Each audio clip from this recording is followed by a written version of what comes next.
Hi, Kiana here with PMP Crafters. I want to give you a quick video on how I assemble my Hershey bar wrapper or chocolate bar wrapper after I've printed it off of Canva. This is using the template that I have created for my template bundle. If you have not gotten that yet, the link is down below, as well as the paper that I'm using, the cutter that I'm using. All of the supplies will be linked down below.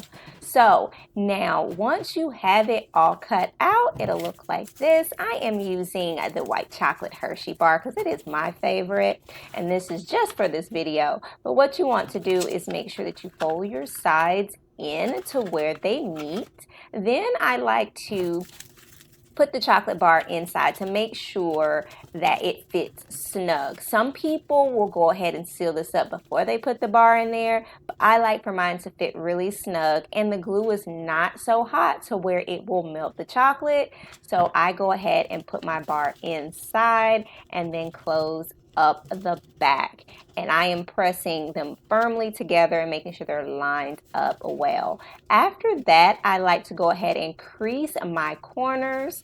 This will ensure that it closes evenly, and then I'm going to add my glue on there. Now you can use glue or you can use a tape gun, but of course getting glue sticks is a little cheaper than getting the replacement tape.